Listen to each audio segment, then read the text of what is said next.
Good afternoon. On behalf of the Patient Safety Authority, I would like to welcome you to this webinar titled Antibiotic Stewardship Webinar Series, Antimicrobial Baseline Data. My name is Joanne Atkins, and I will be your moderator for this program. Now, I'd like to introduce our speaker for the webinar. Amanda Bennett is an Infection Prevention Advisor for the Patient Safety Authority. In this role, she serves as a resource for Pennsylvania facilities through education and the development and monitoring of infection prevention and reduction initiatives. Amanda has an extensive background in infection prevention, laboratory testing, analysis and interpretation of diagnostic results, education, and regulatory standards. Prior to joining the Patient Safety Authority, Amanda worked in acute care settings as a molecular pathology medical laboratory scientist, point of care coordinator, and infection preventionist. Amanda, I will now turn the program over to you. Thank you, Joanne. I'd like to welcome everyone and thank you for your time today. We will be talking about antimicrobial usage data, and this is our last webinar in the Antibiotic Stewardship Series. The objectives for today's webinar are to discuss guideline concordant antibiotic therapy, describe appropriate usage of antibiotic use measures, and discuss monitoring clinical outcomes to demonstrate the impact of antibiotic stewardship activities on patient outcomes. Whenever possible, recommendations should be based on national or local clinical practice guidelines. This can be accomplished by adhering to recommendations from clinical practice guidelines for common infections, such as those published by the Infectious Diseases Society of America. In combination with national and local guidelines for treatments, the facility's antibiogram comes into use for determining guidelines specific to the facility's population and local pathogen susceptibilities. This slide shows a small sample of an antibiogram. The first column is the number of isolates tested. The numeric value under each antibiotic is the percent of isolates tested that were susceptible to that specific antibiotic. This is calculated by dividing the number of susceptible isolates by the total number of isolates tested and multiplying by 100. When determining which treatment to select, it's important to choose an antibiotic with at least 80% susceptibility to that organism. Some antibiograms will also include organism-specific breakpoints or break it down by the type of infection. For example, respiratory infections or urinary tract infections versus all infections. When looking at this specific antibiogram for Staph aureus, we can see that good options for treatment would be gentamicin, linezolid, TMP, SMX, or vancomycin, as these are the only antibiotics that fall above that 80% susceptibility. Clindamycin, oxacillin, and tetracycline all fall below 80% and would not be good options. I thought this would also be just a good time to ensure that everyone is aware that when you're looking at a susceptibility result or an antibiogram, oxacillin is used to test for methicillin susceptibility. So in this example, only 37% of isolates tested were susceptible to oxacillin or methicillin, which means that in this facility, 60% of isolates tested were MRSA.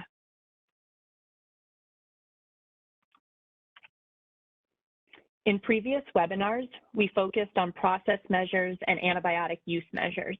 In this webinar, we will focus on how to use antibiotic use measures and antibiotic outcome measures. The CDC's core measures of antibiotic stewardship for long-term care settings describes 3 types of measures used to guide practice changes and track the impact of new interventions. First are process measures, which track how and why antibiotics are prescribed. These can be used to assess if prescribing policies around antibiotic prescribing are being followed by the staff and clinicians. Antibiotic use measures track how often and how many antibiotics are prescribed. This is used to review patterns of antibiotic use and measure the impact of new stewardship initiatives. Depending on the selected measure, you will either see a snapshot of information, like with prevalence surveys, or data over time, which is what you see with antibiotic starts and days of therapy. You should select which measure you want to track based on the type of practice intervention being put into place. Last is antibiotic outcome measures, which track the adverse outcomes and costs of antibiotics. These will monitor different clinical outcomes like rates of C. diff infections, antibiotic-resistant organisms, or adverse drug events. These are then used to determine if antibiotic stewardship activities are improving resident outcomes. Now we know what measures of antibiotic use are, but how do we use them? These are helpful measures when you're looking to identify reasons for inappropriate prescribing, designing effective stewardship actions, defining which resident populations a specific intervention could be most effective for, and providing clinicians with individualized feedback on their prescribing practices. Common examples of measures of antibiotic use are point prevalence, antibiotic starts, and antibiotic days of therapy. In coming slides, we'll go into more detail about each of these.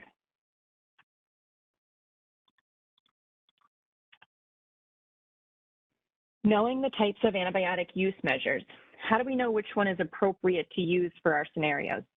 Well, the first goal of tracking measures of antibiotic use is to review patterns of use and determine the impact of new stewardship and interventions.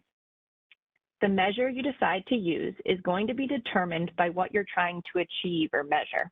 It should be based on the type of intervention that's being implemented. Not every measure is appropriate to monitor every intervention. It's important to determine what specific outcome you're looking for and then determine the appropriate measure to use. For example, if you're trying to monitor an intervention designed to shorten the duration of antibiotic courses, or maybe discontinue antibiotics based on post-prescription review, such as with an antibiotic timeout, you need to think about where those changes will be seen. These interventions may not necessarily change the rate of antibiotic starts, but they would decrease the antibiotic days of therapy.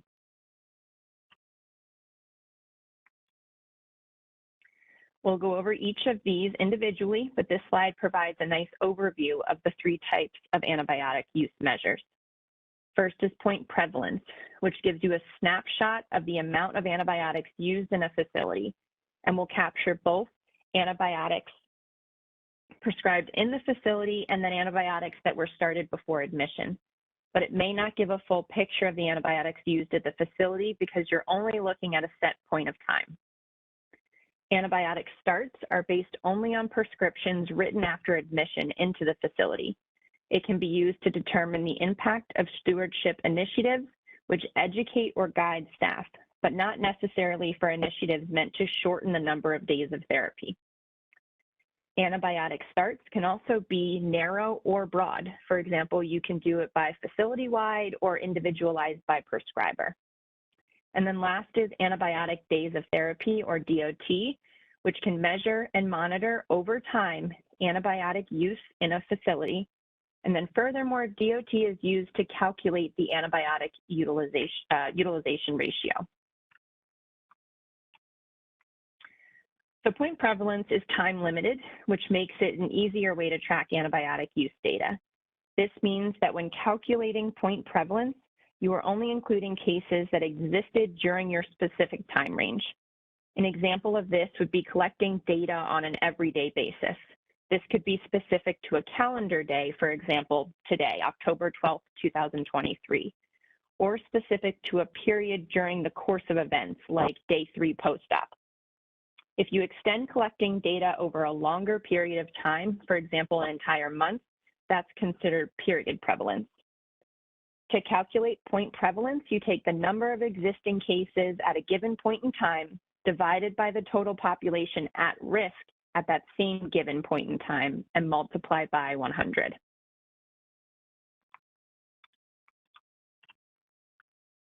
Point prevalence can be used to look at different populations of residents. In this example, we want to see on a daily basis what percentage of short stay residents and long stay residents are receiving an antibiotic. The numerator is the number of residents in that specific population who are receiving an antibiotic on that specific day. The denominator is the total number of residents in that population admitted on that day. This is then multiplied by 100 to give us a percentage.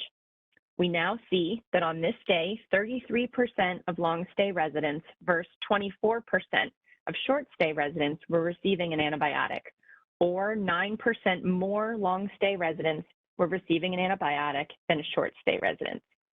Again, it is important to remember that this is limited to just this period of time, so it may not be giving an accurate representation of antibiotic prescribing in the facility over time.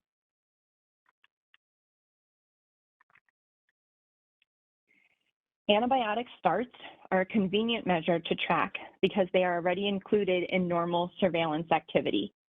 They can be used to determine the impact of education aimed at overprescribing.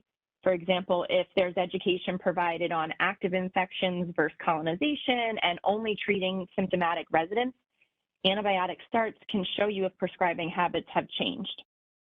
Antibiotic starts can also assess if clinical assessment, prescriptions, documentation, and antibiotic selection policies are being followed.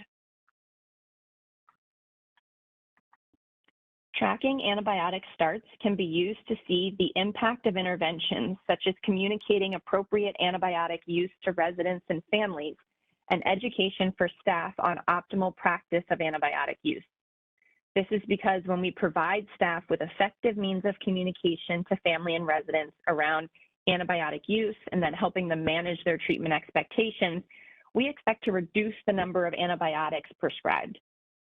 Similarly, when we provide examples of common scenarios when antibiotics are not indicated, it can help staff make appropriate prescribing decisions and initiate conversations to manage prescriptions.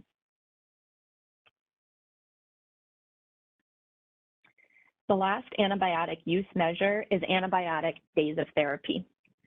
When calculating this, an antibiotic day is considered each day the resident receives a single antibiotic.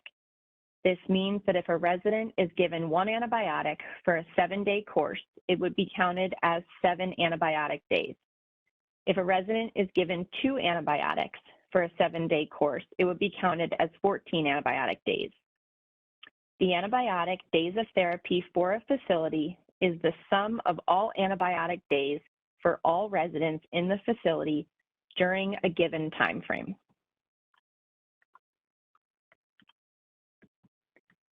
There are different calculations or ways to utilize days of therapy. The first calculation is the rate of antibiotic days of therapy, and this is represented per 1,000 resident days. You divide the total monthly days of therapy by total monthly resident days and multiply that by 1,000. You can calculate the antibiotic utilization rate with a similar equation: total monthly days of therapy divided by total monthly resident days. So now we have a scenario to show an example of how to use days of therapy data. In this scenario, we have a 105-bed long-term care facility that has decided to initiate a 72-hour antibiotic timeout that will occur for every resident prescribed a new antibiotic. The timeout will take into consideration the resident's antibiotic need, duration, selection, and de-escalation potential. The IP is looking for a way to track the effectiveness of this new initiative. The first thing we need to do is think about what impact we're expecting this intervention will accomplish. So the process is that at 72 hours after an antibiotic is initiated, the staff are going to check in to see if, 1, the resident still has symptoms, and if so, are they improving? And then 2, do we have any relevant lab results back? This could include culture and sensitivities or any relevant radiology. When asking these questions, we're looking to see if an antibiotic is necessary and helping, if the antibiotic prescribed matches the culture and sensitivities, and if the order is placed correctly, including the appropriate duration and stop data. This is all meant to help guide staff with next steps. Overall, the goal is to minimize antibiotic exposure in the facility to only times when they're necessary and appropriately prescribed. When trying to monitor the amount of antibiotics used in a facility or shorten the duration of time antibiotics are prescribed, an appropriate measure would be days of therapy. So going back to our scenario, the IP tracked the days of therapy over time, including the period of time before the initiation of the 72-hour timeout and the months following. Looking at the above chart, we can see the decrease in days of therapy following implementation, which occurred in February. It's common after a new process is put in place to see a really good response because it's really on the mind of all of the staff and it's got their attention. And then we might see a small increase after a short period of time. It's important to make sure we continue monitoring after that first good improvement that we're seeing to ensure that the level plateaus and we're not seeing an increase back to the point of where it started prior to the intervention. Days of therapy can also be broken down by individual antibiotics, so you can actually see how prescribing changed for each antibiotic on an individual level. So now we're going to switch to talking about antibiotic outcome measures, which can show the results of an intervention. Results described can either be desirable, such as a decrease in days of therapy, or undesirable, such as caudis and CLABSIs. Types of outcome measures we'll discuss are C. diff and antibiotic resistance, adverse drug events, and costs related to antibiotic use. So why do we think of C. diff and antibiotic resistant rates as an outcome measure useful for infection control? As this slide says, it's because the most important risk factor for acquiring C. diff infections is exposure to antibiotics.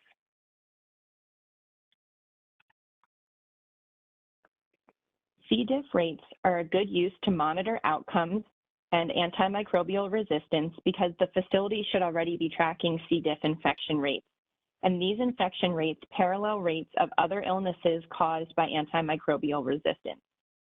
Tracking of C. diff and MDROs also directly correlates to antibiotic prescribing patterns within the facility. The more antibiotics prescribed, the higher we'd expect the rates of C. diff and MDROs will be in the facility. High-risk antimicrobials, which are associated with an increased risk of C. diff, include clindamycin, cephalosporins, monobactams, carbapenems, and fluoroquinolones.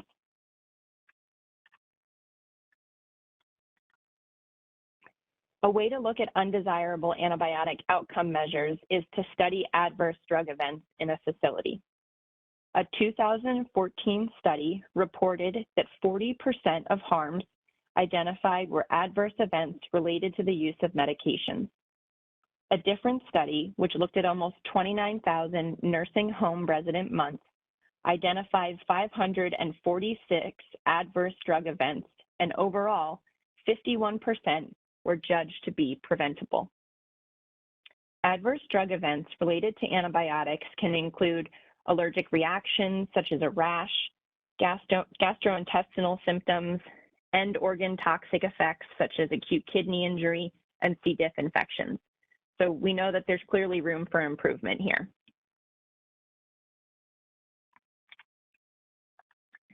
There are very few studies which specifically look at the calculated financial costs of antibiotic use in long-term care facilities. But what we do know is that in acute care facilities, antibiotic stewardship has been shown to reduce pharmacy costs while also improving antibiotic use. Cost-related metrics can help justify staff time and any external consultant support for stewardship activities. These metrics can show efficiency and look at the balance between cost and benefit. So for example, the cost of central line dressing change kits versus the potential cost of healthcare associated CLABSIs, or the cost of extra PPE for enhanced barrier precautions versus the potential costs of having increased MDROs within the facility. It's always important to set goals when we're introducing an antimicrobial stewardship program. You should have short-term goals, such as a 5% reduction in overall process and outcome measures, as well as a long-term goal, which could be a 10% reduction in overall process and outcome measures from your baseline. Each specific initiative can and should have goals. Some examples for process measure goals are seeing a decrease in the percentage of urine cultures for asymptomatic bacteriuria, a decrease in the percentage of antibiotics ordered for asymptomatic bacteriuria, and a decrease in the percentage of treated UTIs that did not meet the criteria. Then when we look at our outcome measure goals, we can use goals such as a decrease in the percent of new antibiotics ordered for all UTIs, or a general decrease in the percent of urine cultures performed. So now you've done all this work. You've put in all the work to initiate these new processes. You spent time educating staff, determining your appropriate metrics to follow, and then collecting all of that data. It's imperative to then close the loop and share all of that information with staff. It helps to reinforce that the facility values antimicrobial stewardship, and possibly more important to your staff, that their hard work and care is paying off to keep their residents safe.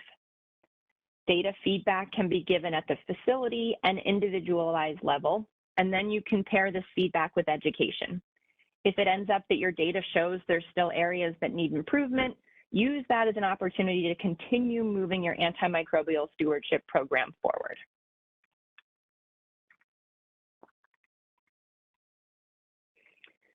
So as always, we like to leave you with some actionable items that you can put into immediate use at your facility. The first, of course, is the 3 infection prevention advisors at the Patient Safety Authority. Joanne, Christine, and I are always available to help, and this slide lists all of our contact information. We actually have a new tool that was developed by the Patient Safety Authority, which are antibiotic stewardship talking points to use with providers. So this is essentially your elevator pitch to quickly get across the important information and make sure the provider is hearing what you need them to hear. The next 2 examples here are clear examples of how we can give individualized feedback to prescribers and see how they're doing compared to the facility as a whole. So this first one shows the percent of each antibiotic that's prescribed at the facility, and then is looking specifically at this individual prescriber and how they're doing comparatively.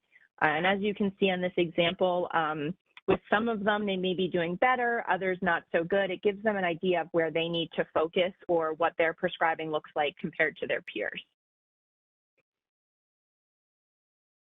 And then this next one is an example showing the adherence to a facility's guidelines or policies.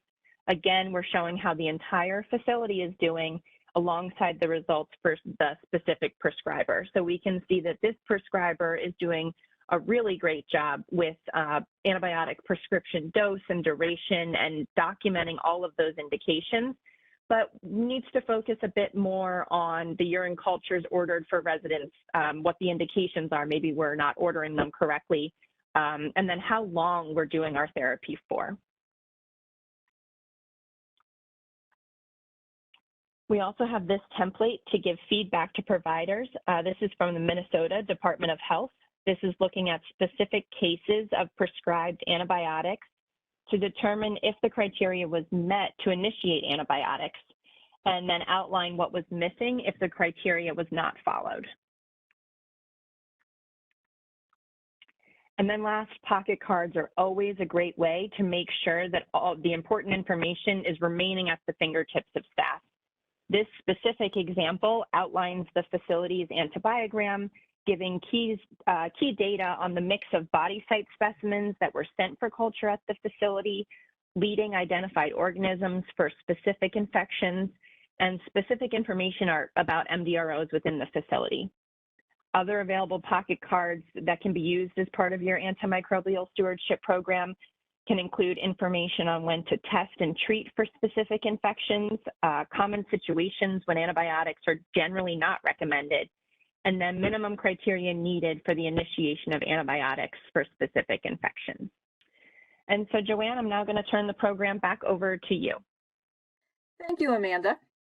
That concludes the slide presentation portion of our program. Now we would like to begin our question and answer period. And we do have some questions in the chat box, Amanda. The first question is, are antibiotics prescribed prophylactically to be included in point prevalence and days of therapy? Yes, any antibiotics prescribed in the facility should be included. If you want to break that down and look at prophylactics versus actual treatment courses, you could do that. But if you want to look at an overall what is happening in the facility, you would want to include all of them. Thank you. Second question is asking the provider to hold off on prescribing an antibiotic until after the final CNS has been reached appropriate. So obviously your facility can make its own decisions on what your policy or procedure is going to be, but usually what happens is you want to make sure the culture is collected before any antibiotic is started, but then an antibiotic would be started so that the patient is not waiting or getting worse in that time period, and then making sure that you're coming back and checking, and that's where maybe that 72-hour check-in is going to happen to make sure that the culture and sensitivity has matched the antibiotic that's been prescribed, or if they started them on a broad spectrum antibiotic, which is what happens a lot of times, that we narrow that down to not, be out there using our big guns if we don't have to. This is all to say that I'm assuming that this culture is being taken appropriately. We could also do watchful waiting if we're not sure. If we see that we maybe have non-specific signs and symptoms of an infection, or we're just making sure we're only treating our symptomatic infection. That could be if we're talking about someone is concerned about a urine culture because the urine looks really dark. Instead of automatically taking that culture and screen and starting on an antibiotic, let's watch their symptoms and see if we can increase their fluids and see if that's helping, because it may not necessarily be related to an infection. Thanks, Amanda. The webinar will soon be ending, but we do have time for a few more questions before we end the program. And we do have another question, Amanda. Besides the examples given in the presentation, what other initiatives for an antimicrobial stewardship program? So I would say a really good thing to institute, if the facility is not already, would be an SBAR, which really helps to standardize your communication. It can be HAI specific. And then the other two I kind of just mentioned answering that previous question is that watchful waiting. So again, you're assessing, when you have non-specific signs and symptoms, and making sure you're really only treating those symptomatic infections. And then that antibiotic timeout, which usually takes place 48 to 72 hours after you've actually started that antibiotic. And that's where you're going to review all of the results that came back in, make sure you have all of your documentation correct, make sure that you have the appropriate stop date related to when the resident started their prescription. Thanks, Amanda. I want to thank everyone for joining us today. If you experienced any issues assessing the evaluation and/or certificate of continuing education, please feel free to direct any inquiries to Shelley Mixel at shmixell@pa.gov. This concludes our webinar.